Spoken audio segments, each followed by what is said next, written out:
Broadcasting from the business capital of the world, this is the Podcast Business News Network. I got to tell you, I've talked to a lot of people here on this program, and everyone has a story. This particular gentleman has, I believe, an amazing story because not only has he spent decades in his chosen career, not only has he served our country in the military, he also operates a farm and does a lot of charity work as well. Amazing. He is our Diamond of the Decade, and he's Ervin M. Norgren, and he joins us today on the program. Ervin, welcome. How are you doing? Oh, I'm doing great. Thank you. Oh, wonderful to have you here. I don't even know where to begin. There's so much to talk about. Let's start with your career and kind of work our way back. So, sure. America's First Realty. You've been in real estate for how many years now? 50 years. Wow. What brought you to real estate? I think it was the love of the land. We have a 400-acre farm in Minnesota. And, of course, as a young boy, I started out, working on the tractors, and we even had horses back then. And, when you're sitting down, working the ground, there's something magic that comes. It's some people, of course, don't like real estate, or they're not into it. But for me, it was a natural. I was there from age really 10 and on, working with the land. We had dairy cattle, and of course we've had many different crops, mainly the grains and the corn. And I've really, as a matter of fact, it's kind of interesting. I have rental properties, and yesterday I needed to go ahead and work on one of the rental properties. And this gentleman that rents it with his wife had never seen these pictures that I have of a bridge, an actual bridge that we tore out on the farm and put a brand new bridge in. And he was amazed to see the scope of the work that was involved in that project. Really something that it's kind of like a once-in-a-lifetime type thing. Sure. I want to share with you that I finally understand the love of the land in many regards. And it was an epiphany that I had the other day. And it's funny that you're talking about all of this, Ervin. I was talking with somebody, and we were talking about eating clean and holistically and our food chain and all of that.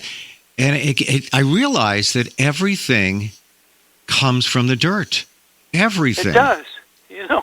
Like, I don't know why I missed that. And I'm trying to get a little more spiritual and such. But even if you eat meat, the animal is eating things that came from the lands. It is all about the dirt.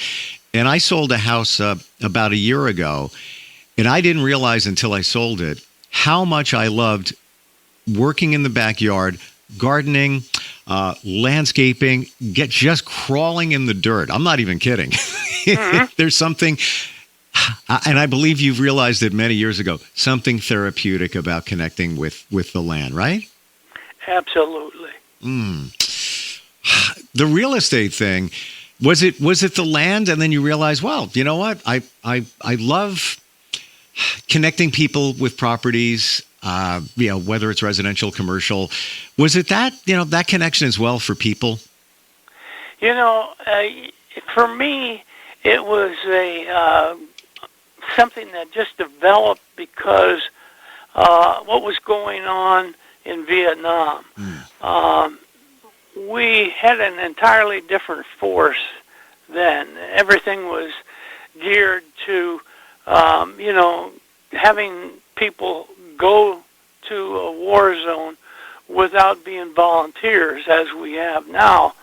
It was a draft, and something that you never get over, because all of a sudden you have all these things that you had planned, and then the war came on, and you didn't have any choice. You had to go. And I went 2 tours in Vietnam and learned an awful lot. And I actually sold some land while I was in the military. Wow. It was a natural growing process. Well, a little bit different for you. You were equipped with degrees when you were drafted into the Army. And interesting, you were transferred to the Medical Service Corps. And what was the medical connection there with you in the military? Well, the funniest thing is that I really didn't plan to be in the Medical Service Corps. It happened because, I guess, of my degrees. I started out, of course, with the 2-year college degree, Associate of Arts, and then went on to get my bachelor's at a local college there in Minnesota. And it was based on being, a business person. And then all of a sudden the war started, and it just kept on dragging on. As a matter of fact, I can say truly that the force that we had in Vietnam was one of the most educated forces, I think, that we have had in any of the wars.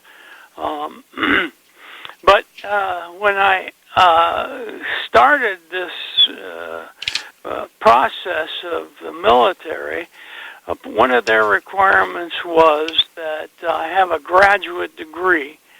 And, of course, in Minnesota, they had a MBA program that really worked out well because I could continue my education, but also start fulfilling my obligations as I was a infantry platoon leader to start out with. And then an opening came for the Medical Service Corps. And, I always knew that I wanted something like medical or government to go ahead and give me a long-term program so I could, have some income to go through these different times. And they offered me a commission as a captain in the United States Army, and I accepted. And, I put in a lot of years, 37 years in the Army, a lot of it in the reserves, and found out that, I could see the world, and I didn't have to pay for it. and get paid at the same time. Yeah. And luckily, I did some, President Carter at the time decided to open up the military to take his new program, FEMA, and grow it. So I accepted the FEMA position, and Katrina, things like that. I had a lot of experience. And when I did retire, everybody told me I would not make full colonel, but I said we will see. And they said that basically because FEMA was not a place that you wanted to be if you were going to get a good pay grade. But when they lost my papers for promotion to full colonel, I immediately sent them another a copy, and I'm now a full colonel in the United States Army Reserves, and direct deposit is good. Wow. We're talking 30 years here, Colonel, but it didn't stop there. You worked with President Nixon's war on drugs, instrumental in that. Tell us about that. Absolutely. It was a surprise.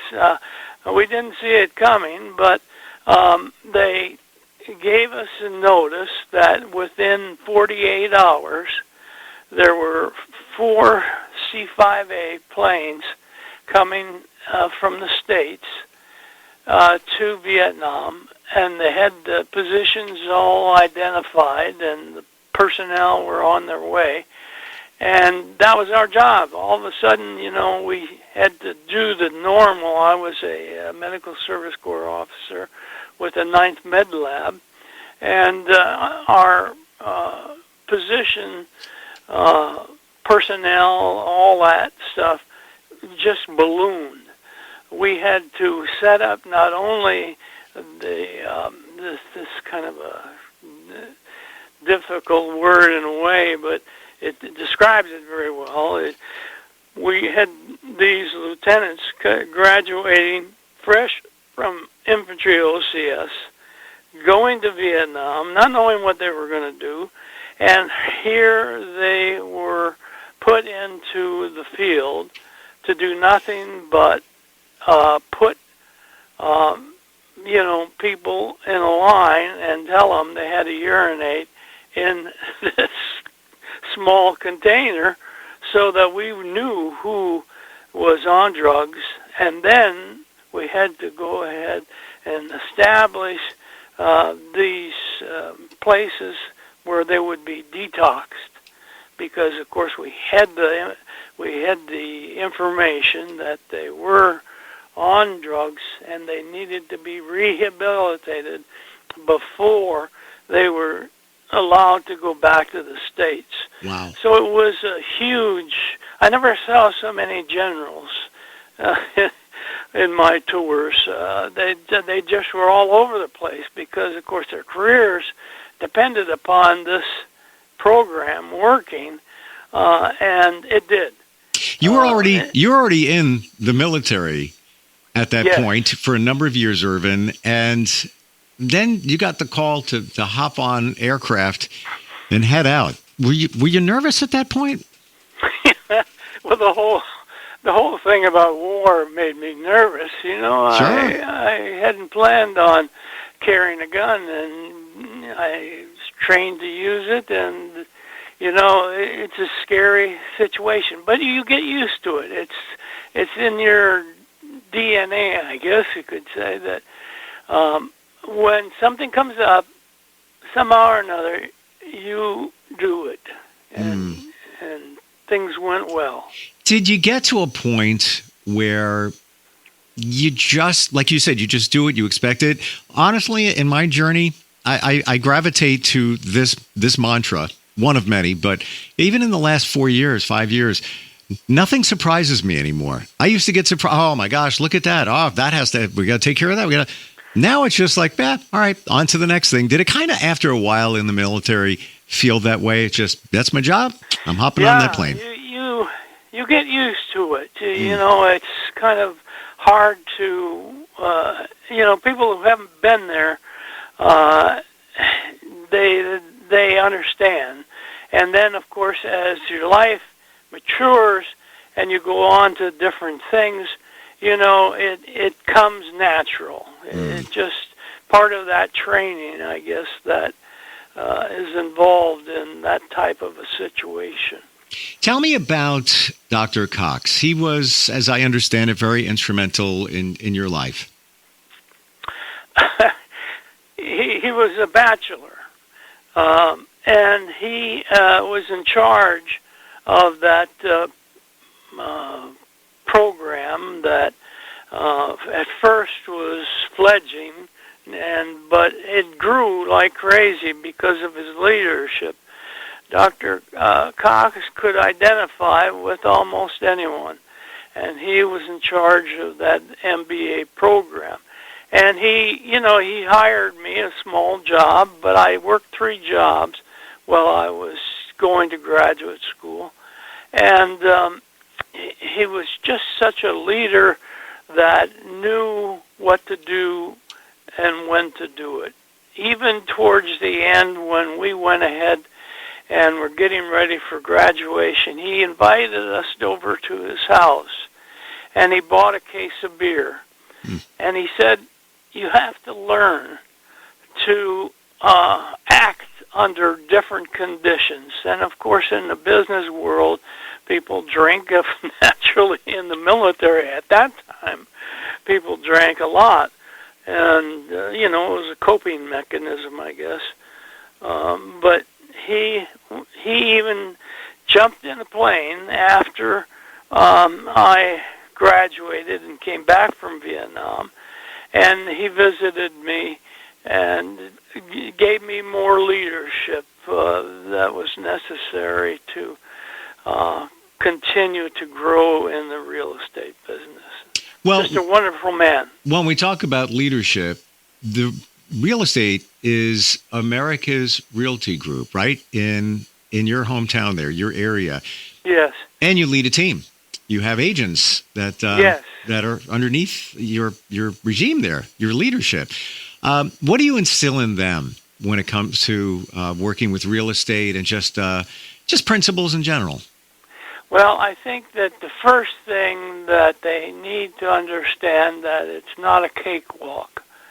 A lot of people, they got all these romantic ideas of, making $1 million in a short period of time, but it doesn't work that way. You have to work at it. You have to have that work ethic. And, you need to learn these various ideal principles of real estate. And they have to know the I in ideal stands for income. It's one of the few asset classes that you can actually make money, not only in commissions, but in buying real estate and renting properties out. You've got to understand what depreciation is in that ideal thing. Depreciation is something that is a tremendous tax write-off. It's something that will make your assets grow. A small thing, but East in ideal stands for equity. I mean, you're always putting money into that individual real estate asset, no matter whether it's your own home or a rental property. The money is continuously, each time you make a payment, building up equity. The A in ideal is appreciation. There is very few times in the history of the nation that the properties continue to grow. It's probably been one of the better overall investments that America has done, and of course our allies too. Appreciation is great, and the last thing is leverage. Where else can you go, especially in the military, and buy a home with nothing down? That's such great leverage. You can have all that money, 100,000, 200, whatever the asset is in that area, working for you, but you didn't have to put any of your money into it. It's just a wonderful thing to be in real estate and to see those principles work. What's your thoughts on the market now? I'm in the New York area, suburb of on Long Island. It has vastly changed, even in the last 2 years, and still changing with the interest rate where you are in and around the Twin Cities area. The thing that I always tell people, because I've been around a while. Jimmy Carter was a peanut farmer. He became president of the United States. He did some wonderful things, but during his administration, and a lot of people don't even know that now because, the rates are so great, but his administration had 16.5% FHA and VA mortgages. And the harder to get mortgages, where you don't have to put too much money down, 20%. I bought a house at that time, and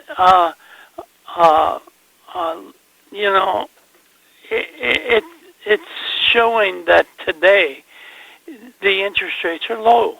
They are actually on their way down, and they spend so much time figuring out what the interest rate should be. I think they waste time, but that's another story. I want to share with you to illustrate why real estate is a great territory to be in. My family was in real estate. My aunt. Oh, wow, that's great. She was a trailblazer. She really was. She was a force to be reckoned with. And my mom worked with her, especially, my aunt as a woman back in the day. She was the first female president of the Chamber of Commerce in the community and such. So wonderful, because women's place in society. My mother was the same thing. She was one of the first women to actually work in our Minnesota community. It was not, well, so I'm glad to hear that but I should have, Ervin, taken her advice. When I was in my 20s, she always said, get into real estate. It'll be good. I didn't. I went on to broadcasting, which is wonderful. Many years doing that. It's good, yes. But it was 2012. She gave me and three others, my sister and my cousins, property in Florida. The property. Oh, okay. except it was worth about $40,000. So It was wonderful. I appreciated it. We all did. I didn't need the money so much at that moment, but I decided, let me just sell that. 1 year later, and it's funny we're talking because the other night I looked back on this. I just went online and I found it. That property 1 year later, somebody built a house on it. That $40,000 piece of property on a canal was worth $660,000 from that 40 after they built a house. Today it's estimated to be about 1.4 million. So that's real estate. That's real, sir. That's magic. That's where I went wrong. I should have held on to it. I should have built a house. Would have been great now at this point. I didn't have the foresight. I should have looked ahead. You're smart to know it now. Yeah, I guess. Everything's in life. I believe everything's a lesson. We're here to learn. We learn things along the way, right? We do. Certainly do. There's so much to talk about in your life. We're out of time here, but we didn't even get to your farm. And there's one thing I forgot to mention before. Sure. We actually have two farms. We have a farm in Uganda. My wife is from Uganda, and we grow fish. Wow. All right. That we have a mission. Next time we get together, we need to look at that. Wonderful, Ervin, talking with you. Just an inspiration for all. And I truly mean it when I say thank you for your service. It's just amazing what you've done, you've accomplished in all these years, and stands to reason why you're our Diamond of the Decade. Thank you so much for being here today. Thank you.